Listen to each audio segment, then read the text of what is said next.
Então, eu me chamo Aline Kutiski, esse é o meu vídeo, né, da matéria de Química Ambiental, do programa de pós-graduação de Engenharia e Tecnologia Ambiental da UFPR e da UniOeste. Então, o meu tema é contaminação de água por agrotóxicos. Eu vou ficar olhando aqui por causa da minha segunda tela e a minha webcam é aqui. Então, eu peguei um artigo, né, da Research Society and Development, volume 9, número 9 também, de 2020. Então, ele é um artigo bem novo, né? E ele fala sobre a contaminação dos recursos hídricos por agrotóxicos na região central do Rio Grande do Sul, Brasil. Então, para entrar um pouco nesse assunto, eu vou falar sobre os agrotóxicos no Brasil. Então, eles surgem, né, entre 1945 e 1985, voltado ali principalmente para a modernização da agricultura, né? Então, o aumento populacional também contribuiu para isso, a preocupação em alimentar toda essa população que estava surgindo. E aí, então, devido a todos esses problemas, né, alimentares que podiam se ter, em 1970, então, eles começam a intensificar o uso para evitar pragas e até mesmo acelerar o processo em alguns casos, né? Aqui, o que mais aconteceu para ter essa intensificação do uso do agrotóxico foi incentivos governamentais ao fomento, que foi essa questão que eu trouxe, né? Será que ia ter alimento para todo mundo ou não? E aí aqui até eu trouxe essa parte que os autores trazem na introdução, que o Brasil então é um dos países que mais consomem agrotóxicos, né? Exatamente por conta dessas políticas públicas, né, que tem visando que as pessoas não tenham fome no Brasil. Aí é um benefício, mas traz também esse problema, né? Então, os agrotóxicos no Brasil, ele principalmente acontece nas culturas que o Brasil mais vende, né, mais consome aqui, mas que também mais exporta. Soja, trigo, milho, esses outros grãos. Mas aqui os autores eles trazem bastante a visão da soja. E como é no Rio Grande do Sul, eles são bem fortes nessa questão, né? De plantação, de venda e etc.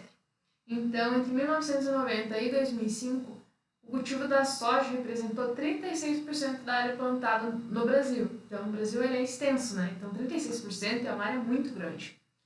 E o uso associado de agrotóxicos, eles correspondiam a 50% do total das vendas, né?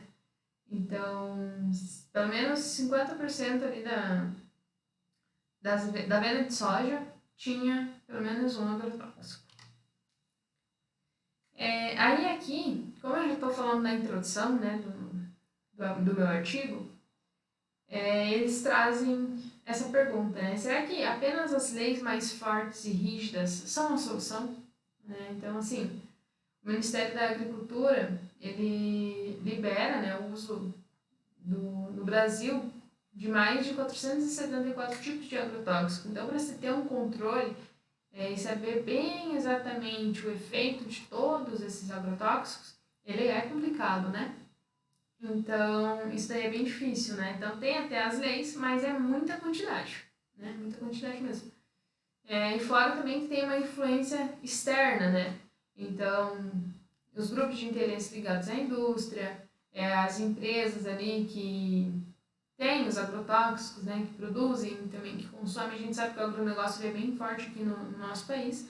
Então, acaba esses grandes grupos, né? Acabam influenciando na legislação, como que as coisas vão acontecer nessa temática ambiental e da agricultura, né? Então, mesmo tendo leis, né, que a gente sabe que o Brasil é muito bom em leis, mas nas execuções ele não é tão bom.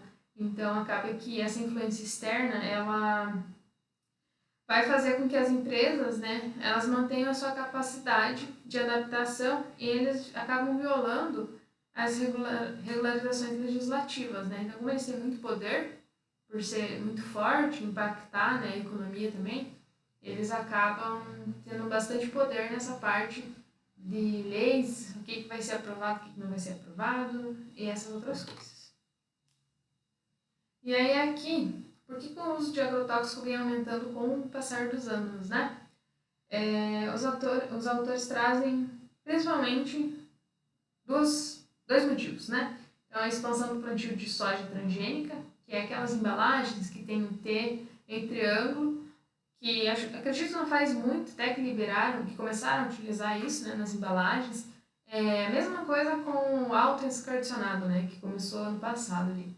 Então, agora, as fábricas, né, as indústrias de alimentos, elas têm que comentar, informar na embalagem que o produto ele é utilizado, por exemplo, a partir de soja transgênica, né? Por exemplo, o óleo de soja ali vai ter essa informação.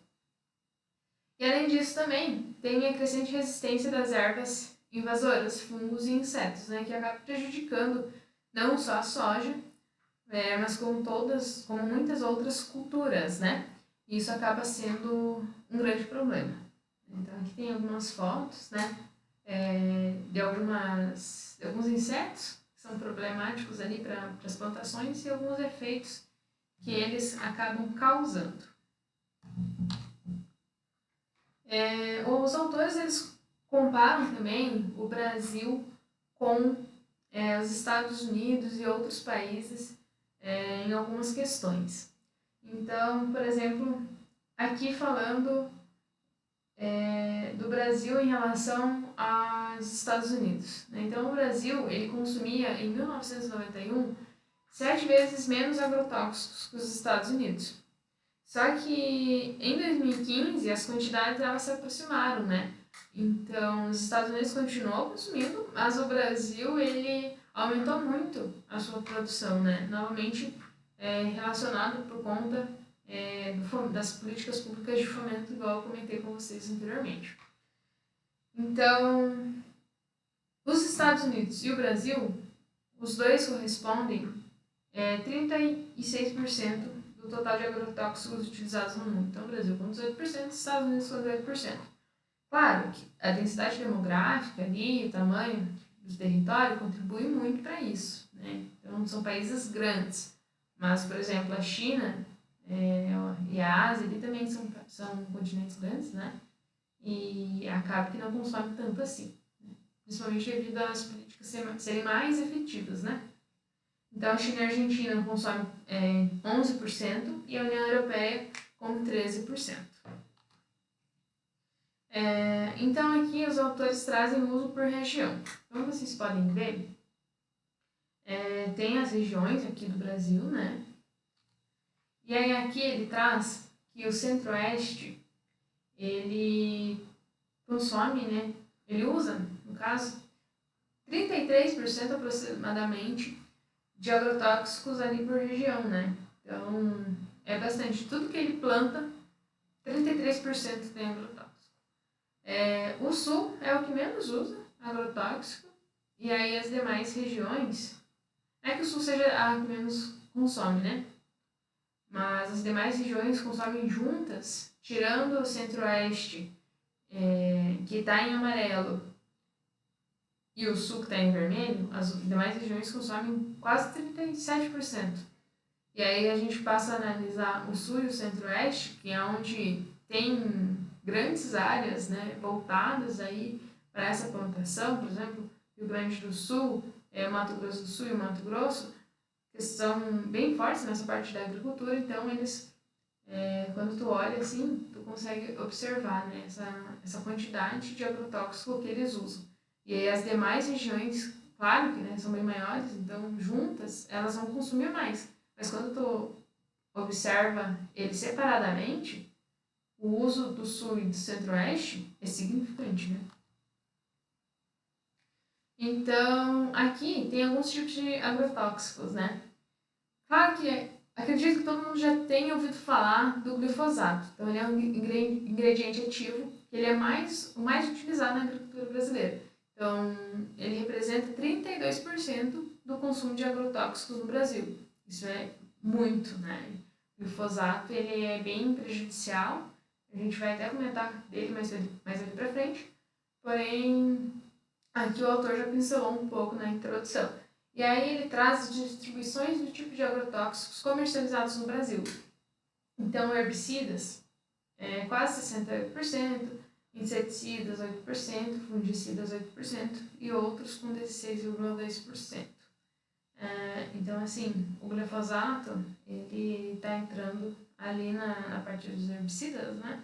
Então, ele é bem perigoso e a gente acaba consumindo, né?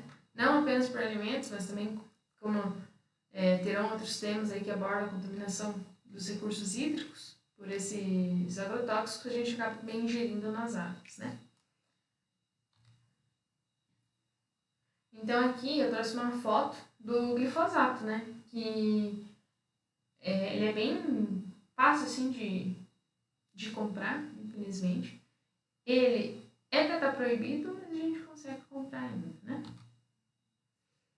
Então, tem algumas doenças associadas pelo contato com os agrotóxicos, por exemplo, o câncer, lesões hepáticas e renais, e também as doenças nervosas como Parkinson e Alzheimer. E aí os autores trazem que não existe um nível seguro de contaminação de agrotóxico para doenças como câncer. Qualquer concentração que o ser humano tenha com um agrotóxico, ele corre o risco de desenvolver um câncer, né? Qualquer tipo de câncer, né? Claro que alguns mais que outros, mas o câncer como uma doença em geral. E daí aqui eu até achei essa imagem, achei legal de colocar, porque seria então um agricultor, que seria a morte, né? Passando ali o agrotóxico, e aí acaba que ele mesmo está matando, né? Seria essa paródia, digamos assim. Então, aqui, né? O agrotóxico ele pode contaminar a água. A gente sabe que sim, né? Infelizmente não é só a água que ele contamina, é o solo, diversas outras questões ambientais aí que se tem dentro dessa parte de agrotóxico, né? Então, o que acontece? A degradação das moléculas encontradas nos agrotóxicos, ela é demorada. Então, ela vai infiltrar e vai percolar pelo solo e ele vai acabar afetando os ecossistemas por muitos anos, exatamente porque é muito difícil degradar essa molécula. Então, vai ter muitos problemas ambientais e sociais que a gente já sabe que está acontecendo, né? Então, assim, a contaminação da água. Tem aqui a área de influência, né? Então, apenas 7% das áreas estão isentas de resíduos de agrotóxicos. Então, pensa que no Brasil inteiro só 7% é pouco, né? E aí elas também estão em grandes partes situadas em regiões com pouca agricultura ou agricultura pouco intensiva. Normalmente vai ser áreas que até praticam agricultura, mas aquela agricultura familiar, sabe? Agricultura orgânica. Não vai ser, por exemplo, um latifundiário lá que tem diversos hectares de plantação de soja. E aí o Brasil, ele monitora oficialmente menos de 10% dos ingredientes ativos oficialmente registrados no país. Então, é aquilo que eu comentei com vocês antes. Tem 400 e poucos tipos de agrotóxico liberado, mas o Brasil consegue monitorar só 10%, né? Então é muito pouco. Além disso, também tem os efeitos econômicos, né, da contaminação da água. Os agrotóxicos nos mananciais pode trazer dificuldade para o tratamento de água, como a gente vai observar aqui no artigo que eu escolhi. Isso acontece principalmente em virtude da necessidade, né, do uso de tecnologias mais complexas e custosas. Então, a gente traz aqui, futuramente, que o tratamento normal, que a gente conhece da água, ele não funciona tão bem quando se tem a presença de agrotóxico num manancial ali, em um rio. Isso aí a gente vai conversar mais pra frente, mas só para vocês entenderem um pouco mais o que eu quis dizer aqui, o que os autores quiseram dizer também. Então, aqui passando sobre os objetivos do artigo, né?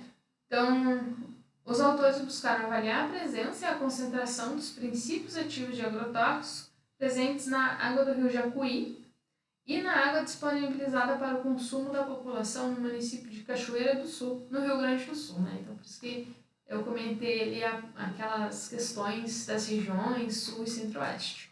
Então, aqui tem uma foto da cidade, que é de Cachoeira do Sul, então, no Rio Grande do Sul.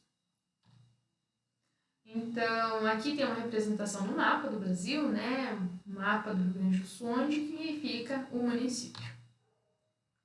Então, aqui tem uma foto do mapa, né? Que os autores fizeram. Tem as coordenadas ali também.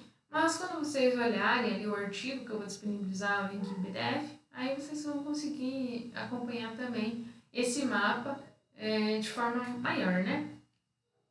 É ali no Rio Grande do Sul.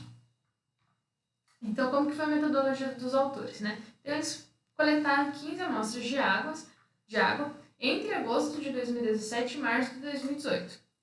Para isso, eles utilizaram 3 pontos de coleta. A água do rio Jacuí, que eles chamam de AR. É até importante vocês que estão assistindo se atentar nessa parte, nessa nomenclatura de AR, AT e AE, porque os autores eles comentam isso mais para frente, né? Então, a água potável na estação de tratamento, que eles coletaram também, é a AT, e a água de torneira de uma instituição de ensino, que na verdade de instituição de ensino, porque eles coletam em 2 lugares, 2 instituições, eles chamam de AE. Então, a nomenclatura, né, a água do rio é a montante da estação de tratamento da água, a ter água potável coletada na estação de tratamento, então é uma água tratada, que era para estar boa para o consumo humano, e a E, que é a água da instituição de ensino, que é a água fornecida pelo sistema de abastecimento público da torneira de uma instituição de ensino do município. Então aqui eu trouxe só para vocês verem aonde que seria cada ponto, né? Então, o primeiro ponto seria a água do rio. O segundo ponto é a água tratada, que é dentro da estação de tratamento. E aí, o AE seria dentro das instituições de ensino. Então, aqui, só como eu já adiantei, a AR e a AT eles foram coletadas ambas dentro da estação de tratamento, né? Então, ali a água no rio, antes de entrar na estação, mas logo ali, onde está a estação, aí uma dentro da estação, que seria a água tratada, e aí foi feita em 2 instituições de ensino, como eu já comentei anteriormente. Então, aqui também mostra no mapa, né, como que...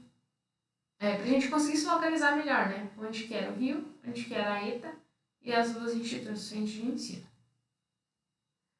Então, os 3 pontos de amostragem, né, eles foram repetidos em 5 épocas do ano. A gente sabe que isso é muito importante, né, porque se a gente pega só uma amostra, por exemplo, 3 pontos e uma amostra de cada 3 pontos, em vez daquelas 15 amostras, a gente pode ter um resultado errôneo, né? Então, às vezes a gente pegou lá no inverno e tinha alguma coisa que estava sendo lançada no rio que deu diferença, né, do que é normalmente. Então, com 5 de cada ponto, a gente consegue, através das análises, através da estatística, a gente acaba conseguindo ter um resultado mais confiável, né? Então, como eu falei, eles pegaram em agosto, novembro, dezembro, fevereiro e março, e aí eles conseguiram identificar resíduos de agrotóxicos em todos os meses, né? Então, nesses meses ali que eu falei, eles simplesmente encontraram os resíduos de agrotóxicos. Então, no período da amostragem ocorreu algumas vezes a adição de carvão ativado no processo de potabilização da água. Isso aconteceu principalmente no mês de dezembro, mas a gente vai explicar mais pra frente o porquê disso. E aí, o carvão ativado é até uma forma de tratar a água com agrotóxico, porque ela vai diminuir o odor, né, que acontece por conta da proliferação de algas. E aí, então, ela é uma técnica voltada para a remoção de agrotóxicos. A gente vai ver aqui que ela não funciona em todos os agrotóxicos que eles encontraram na água. Então, as análises, né? Então, encontraram 74 princípios ativos de agrotóxicos e a determinação dos agrotóxicos ela foi efetuada por extração em fase sólida e determinação por cromatografia gasosa e líquida de ultra alta eficiência acoplada à espectrometria de massas em série. Termo meio difícil da gente falar, né? Mas eles fizeram essas análises, né? Dentro do laboratório da universidade lá do Rio Grande do Sul. Então, eles encontraram pesticidas utilizados com muita frequência nas principais culturas plantadas lá no Rio Grande do Sul, como herbicidas, inseticidas, fungicidas, nematicidas e acaricidas. Então, aqui falando dos resultados e discussões. Como eu falei, eles encontraram a presença dos resíduos de agrotóxico em todos os períodos que eles analisaram durante o estudo deles. E eles encontraram diferentes princípios ativos na amostra da água. Então, a água para o consumo humano, né? Essa água para o consumo humano já teve 15 diferentes princípios ativos nas amostras, né? Então, isso é bastante porque já era para ter uma água tratada, né? Sem problema para a gente consumir. E como eu já expliquei, qualquer consumo de água que tem agrotóxico, a gente corre o risco, o ser humano corre o risco de desenvolver o câncer, né? Então isso é bem alarmante. Eu até trouxe essa imagem para vocês verem, né? E refletirem também essa parte do ser humano ali praticamente colocando agrotóxico dentro da boca de outro ser humano, né? Então, aqui eles trazem um gráfico que mostra a concentração total de agrotóxicos nas amostras de água coletadas nos meses de agosto, novembro, dezembro, fevereiro e março, que é o que eu comentei no último slide. Né? Então, que tem a legenda, o AR, a T e o AE, o que é cada um. E aí aqui a gente consegue ver que o pico encontrado foi em março, né? Então, a concentração por litro de agrotóxico ali, a concentração de agrotóxico por litro da água, em março ela chegou na água tratada a 0,85, né? Então, a gente vê que agosto e novembro manteve, assim, meio que a mesma coisa, e aí começa a subir e chega em março, quase que dobra em relação a fevereiro. Então, isso é um dado bem alarmante. Também outros, como na água de estação de tratamento ali, água qualidade na instituição de ensino e na AR da água do rio, também a gente consegue perceber que elevou desde agosto até chegar ao mês de março. Então, aqui alguns fungicidas encontrados, né? Então, eles trazem todos o que eles encontraram, né? Os agrotóxicos como o propiconazol, o tebuconazol e o tetraconazol, que eles são fungicidas sistêmicos, né, do grupo triazóide, utilizados principalmente em arroz irrigado. A gente sabe que além da soja, o Rio Grande do Sul planta muito arroz. Mas a gente já vai falar um pouquinho mais sobre esse grupo, né, de triazóides. E aí aqui a gente consegue ver que alguns agrotóxicos tiveram, né, foram identificados, mas não conseguiram quantificar, né, porque o valor que eles encontraram foi menor que o limite mínimo de quantificação, né. E aí também teve alguns casos que não foi detectado, né. Então, por exemplo, a água coletada ali da instituição de ensino, nenhum desses agrotóxicos foram encontrados. Né? Aqui em agosto de 2017, tá, pessoal? Na tabela aqui a gente consegue ver bem certinho os meses, tá? Só pra gente se atentar nessa parte. Então, também na água tratada que chega até o consumo humano, o propiconazol e o tetraconazol não foi encontrado, mas o tebuconazol teve a concentração de 0,02. E aqui a água do rio, a gente sabe que tem, infelizmente, a emissão de de efluentes, né, principalmente de indústrias ali, das culturas também, das plantações, dos agricultores no caso, que eles acabam lançando ou acabam percolando pelo solo, né, e vai chegar no rio. Então, aqui no rio, eles não conseguiram quantificar, mas eles encontraram a presença, né, do tetraconazol e do propiconazol, e aí na água do rio eles encontraram também 0,03 de tebuconazol por litro. Então, aqui os autores eles trazem um pouco dos problemas que causam, né, os agrotóxicos. Como eu falei, eles são fungicidas sistêmicos do grupo, né, dos triazóis, e o tebuconazol está relacionado com a ocorrência de más formações em células animais, tanto vivas quanto in vitro, né? E aí os fungicidas do grupo triazol, eles são considerados danosos ao meio ambiente e quando presentes na água, são de difícil degradação, conforme eu já expliquei anteriormente. Então, entre as advertências, né, para formulações comerciais à base dessas moléculas, consta que é perigoso para organismos aquáticos, né? Então, ter esse grupo de triazóis ali perto, ser aplicado, é perigoso, né, para os organismos aquáticos. E aí também no rótulo do produto tem que eles recomendam, né, que não seja aplicado em terras agrícolas adjacentes ao recurso da água. Então até o próprio fabricante sabe que pode acabar ocorrendo a contaminação dos recursos hídricos. Então, aqui sobre os triazóis encontrados, né? Então, eles foram identificados na água do rio, na água tratada, como eu já expliquei anteriormente, e não apresentaram resíduos na água da instituição de ensino. E aí também esses princípios ativos eles não foram identificados nos meses de novembro e nem de dezembro de 2017. Então tem alguns meses que foram identificados, alguns meses que não, alguns agrotóxicos que foram identificados e alguns que não. Então, a identificação desses princípios ativos está relacionada com o cultivo de soja, milho, fumo e arroz, né? E principalmente quando esses cultivos são realizados próximos a margens de rio. No mês de novembro foi identificado 4 princípios ativos, principalmente o carbofurano, que tem a imagem dele aqui ao redor. Ele é um inseticida e nematicida, né? Então ele é um produto altamente móvel e tem alto potencial de percolar o solo, né? Então ele vai atingir as águas subterrâneas, querendo ou não. Ele foi proibido em diversos países do mundo, como os Estados Unidos, Canadá e a União Europeia. E aí a Anvisa proibiu o uso em 2017, em outubro de 2017. Só que quando eles encontraram os resíduos no estudo deles, que foi em novembro, ainda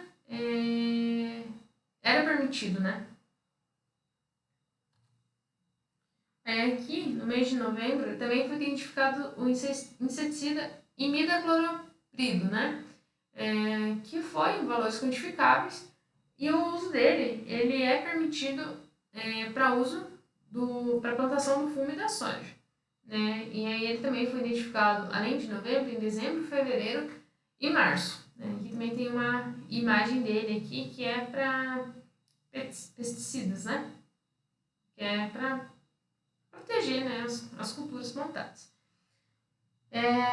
E aí ele tem um aumento progressivo na concentração, sendo a maior concentração encontrada no mês de março, que foi 0,174.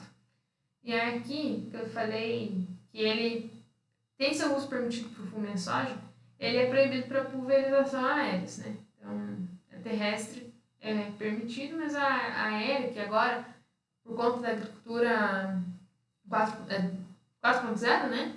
Eles estão utilizando drones e essas outras coisas.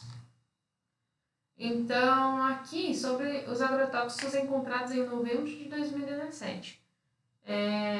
Aqui, infelizmente, a gente já consegue ver que mesmo na água tratada e na água das instituições de ensino foram encontradas agrotóxicos, né? Então, se naquela outra tabela, na tabela 1, não tinha, na água da instituição de ensino, não tinha nenhuma presença encontrada, aqui já começa a ser encontrado, né? Mesmo que em alguns casos, limites não quantificáveis, mas infelizmente a gente consegue encontrar. A água do rio, novamente, como a gente conseguiu encontrar, e na água tratada que está chegando até o pessoal de Cachoeira do Sul também estão consumindo água com agrotóxico. Aqui, então, os autores trazem, né, de dezembro, lembrando que o pico foi igual eu comentei lá no outro slide, né? Eu acho que foi em março, se eu não me engano. E aí, aqui a gente consegue ver os compostos encontrados, né? O atrazina, bentazona, clomazone, indacloroprid e quinclorac, eles foram encontrados mais que o limite mínimo de quantificação, né? Em todas as águas coletadas, né? Em dezembro. Então, aqui, falando um pouco mais sobre cada composto, o clomazone ele é utilizado em lavouras de arroz irrigado, só de fumo, e ele é altamente móvel, né? Então, assim como já comentei sobre outros agrotóxicos aqui, ele acaba tendo alto potencial de se deslocar no solo. E aí ele acaba atingindo, querendo ou não, a água subterrânea, né? O quinclorac, ele é usado principalmente no controle de ervas daninhas do arroz, e ele não tem avaliação pelo IBAMA, né? Então, quantas preocupações em relação aos riscos de contaminação ambiental. O IBAMA, ele não avalia. Então, o pessoal pode usar, mas o IBAMA não sabe quanto permite. Então, o pessoal usa quanto eles querem, né? E, como eu falei, também não tem padrão estabelecido por leis estaduais nem federais. Isso é bem preocupante. Então, o pessoal, como eu já falei, libera o uso, mas não tem o controle, né? Só 10% do que é permitido hoje que eles conseguem controlar. E aí a atrazina, ele aumenta o risco de câncer de mama com o consumo da água contaminada. Então, um dos cânceres que mais está relacionado ao consumo de agrotóxico é o câncer de mama, né? E aí também aumenta o risco de surgimento de cânceres na bexiga e no pulmão.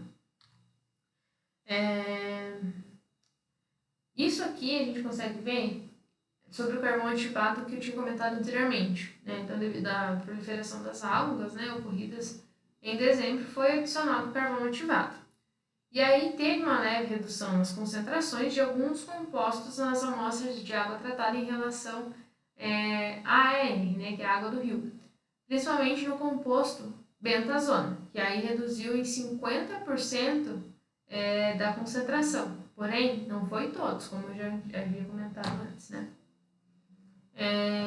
Então, tem um manual de procedimentos de vigilância em saúde ambiental do Ministério da Saúde, né? Que a maioria das substâncias tóxicas, como metais pesados e agrotóxicos, eles não são removidos pelo tratamento de água convencional, que é o que eu comentei com vocês anteriormente, né? Através da decantação, floculação, filtração, etc. E aí, para tratar essas substâncias tóxicas, como os metais pesados e os agrotóxicos, precisa de um processo mais complexo para sua remoção, que aí vai entrar a absorção e a osmose inversa.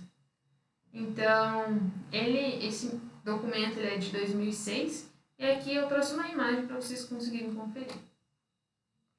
A absorção, então, é um processo de separação, enquanto que a osmose reversa é um processo de filtração e separação com membrana semipermeável. Então, é um processo que, querendo ou não, vai ser mais custoso, né? Para a gente conseguir fazer. As análises realizadas em fevereiro e março, né, corresponderam ao período crítico da contaminação, onde dobrou a concentração de agrotóxico em relação aos demais meses analisados, né? De acordo então, com os resultados de todos os meses da amostragem, o inseticida imidacloroprido foi de maior incidência e concentração, seguido pelos herbicidas clomazone e quinclorac, que é aqueles que o IBAMA não tem controle nenhum, né?